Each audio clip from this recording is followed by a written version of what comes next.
Assalamualaikum warahmatullahi wabarakatuh. Bismillahirrahmanirrahim. Alhamdulillahi rabbil alamin. Wassalatu wassalamu ala ashrafil anbiya wal mursalin Sayyidina Muhammadin wa ala alihi wa sahbihi ajma'in. Saudara-saudara kaum muslimin, waffaqakumullah. Semoga saudara-saudara sekalian selalu dan senantiasa mendapatkan curahan rahmat, nikmat, taufik dan hidayah dari Allah Subhanahu wa taala, dan semoga tetap diberi keteguhan iman kepada Allah dan mudah-mudahan selalu dalam keadaan sehat walafiat. Saudara kaum muslimin rahimakumullah.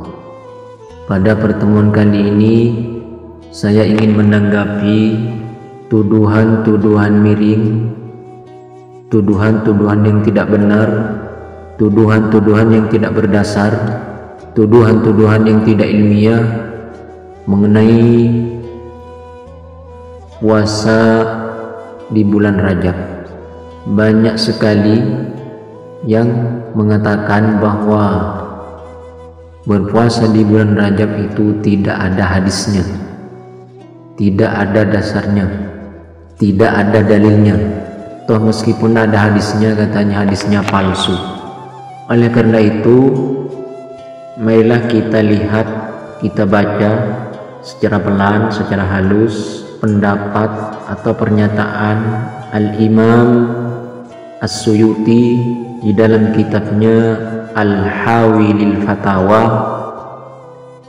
jilid 1 halaman 339. Bismillahirrahmanirrahim. Mas'alatun fi hadithi Anas. Qala Rasulullah sallallahu alaihi wasallam. Rasulullah sallallahu alaihi wasallam bersabda, ini ada pertanyaan tentang hadis yang diriwayatkan oleh sahabat Anas yang berbunyi, inna fil jannati nahron yuqalu lahu Rajab. Di dalam surga terdapat sungai yang disebut dengan sungai Rajab. Ma'uhu abyadu minal laban wa ahla minal asal. Airnya lebih putih dari susu dan lebih manis dari madu. Man shoma yawman min Rajab saqahullahu min dzalikan nahr. Barang siapa yang berpuasa sehari di bulan Rajab, maka oleh Allah akan diberi minuman dari sungai itu. Wa hadis Anas, dan juga pertanyaan mengenai hadis yang diriwayatkan oleh sahabat Anas.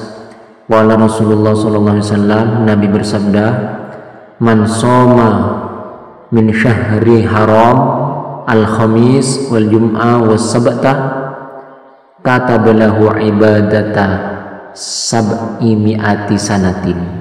Barang siapa yang berpuasa di bulan haram, di mana bulan Rajab ini juga termasuk dari antara atau di antara bulan haram, berpuasa Kamis, Jumat, Sabtu, maka dicatat oleh Allah beribadah 700 tahun. Wa hadis Ibn Abbas, dan juga ada pertanyaan mengenai hadis yang diriwayatkan sahabat Ibn Abbas. Qala Rasulullah bersabda, man shoma min Rajab yauman kana kasyami syahrin.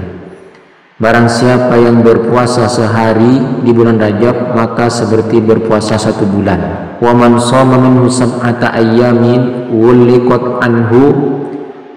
anhu abwabul jahim as-sab'ah. Dan barang siapa yang berpuasa 7 hari di bulan Rajab, maka dikunci baginya 7 pintu neraka jahim. Wa man shoma minhu thamaniyata ayamin futihat lahu abwabul jannah as-samaniyah. Dan barang siapa yang berpuasa 8 hari, maka dibukakan baginya 8 pintu surga. Wa man shoma minhu 'asharata ayamin budilat sayyi'atuhu hasanatin. Dan barang siapa yang berpuasa 10 hari di bulan Rajab, maka keburukannya akan diganti dengan kebaikan-kebaikan. Pertanyaannya, hal hadhil ahadits maudu'atun? Wa mal farqu bainal dhaif wal gharib? Apakah hadis-hadis ini, hadis-hadis tersebut maudhu, palsu, dan di manakah letak perbedaan antara hadis dhaif dan gharib? Al-jawab, jawaban beliau Imam As-Suyuti rahimahullahu taala, laisat hadhil ahaditsu bimawdu'atin bal hiya min qismid dhaif alladzi tajuzu riwayatuhu fil fadail. Bahwa beliau menyatakan hadis-hadis ini tidak atau bukan hadis maudhu, bukan hadis palsu, melainkan termasuk dari kategori hadis dhaif yang boleh diriwayatkan dalam rangka untuk fadailul amal, amal-amal yang utama. Terus jawaban beliau mengenai masalah perbedaan antara hadis dhaif dan gharib ialah wa ammal farqu bainal dhaif wal gharib fa inna bainahuma umuman wa khususan. Adapun perbedaan antara hadis dhaif dan gharib ialah di antara keduanya terdapat keumuman dan kekhususan. Min wajhin, dari satu sisi. Faqad yakunu ghariban la dhaifan li sihhati sanadihi. Terkadang hadis itu gharib tapi tidak dhaif. Kenapa? Karena sanadnya sahih, au hasanihi, atau karena sanadnya hasan, atau karena hadisnya hadis hasan. Wa qad yakunu dhaifan la ghariban li ta'addudi isnadihi wa faqdi syartin min syurutil qabul. Dan terkadang hadis itu dhaif tapi tidak gharib. Kenapa? Karena banyak sanadnya, atau karena tidak ada, atau karena syarat-syaratnya qabulnya itu tidak terpenuhi secara keseluruhan. Kama huwa maqarrarun fi ilmil hadis, seperti yang sudah ditetapkan di dalam ilmu hadis. Jadi kesimpulannya, hadis-hadis yang menjelaskan tentang keutamaan atau fadilah berpuasa di bulan Rajab itu tidak semuanya maudhu, tidak semuanya palsu. Ya mungkin ada yang palsu, tapi tidak semua. Maka dari itu perlulah kita untuk merujuk kepada qaul-qaul, pendapat-pendapat para ulama yang sudah muktabar. Jadi jangan asal ikut. Bahkan ada yang sangat keras menanggapi puasa sunnah di bulan Rajab. Ia menyatakan bahwa berpuasa di bulan Rajab itu tidak ada hadisnya. Jangankan hadis palsu, jangankan hadis sahih, hadis palsunya pun tidak ada katanya. Bahkan dengan pedenya ia mengatakan, saya punya koleksi ribuan kitab hadis. Jadi dari sekian ribu koleksi kitab hadis yang ia punya, ia tidak menemukan hadis yang menjelaskan tentang keutamaan berpuasa di bulan Rajab. Jangankan hadis sahihnya, hadis palsunya pun tidak ada katanya. Ini sangat berbahaya, apalagi jika diucapkan oleh orang-orang yang sudah ditokohkan. Jika diucapkan oleh orang-orang yang sudah ditokohkan, maka ia adalla wa adalla, atau dallun mudillun. Ia sendiri sudah sesat dan menyesatkan orang lain.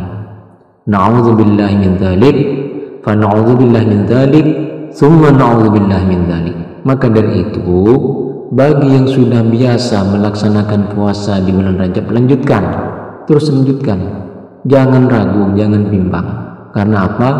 Karena dasar-dasarnya jelas bahwa berpuasa di bulan Rajab itu sunnah, juga mempunyai berbagai macam fadilah, berbagai macam keutamaan berdasarkan hadis yang meskipun hadisnya ini tidak sahih, yaitu hadis dhaif, tapi masih bisa dipakai dalam rangka untuk fadailul amal, yaitu amal-amal keutamaan.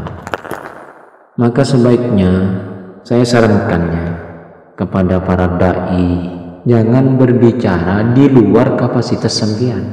Kenapa? Agar tidak keliru. Karena kekeliruan sampean itu dapat menyesatkan banyak orang. Kalau cuma sampean yang sesat ya mungkin nggak apa-apa lah. Tapi masalahnya ini menyangkut dengan orang banyak. Kasihan tuh zamannya sampean. Kasihan. Jadi jangan sampai berbicara di luar kapasitas keilmuan. Misalnya bidangnya adalah fikih, ya silahkan berbicara fikih. Jangan pindah berbicara tasawuf atau tauhid atau yang lain. Kalau menyimpang dari bidang atau liar dari bidang yang Anda tekuni, dari materi yang Anda bidangi, maka pasti Anda akan tergelincir. Maka dari itu saya mohon agar supaya jangan berbicara di luar kapasitas sampean. Semoga bermanfaat. Assalamualaikum warahmatullahi wabarakatuh.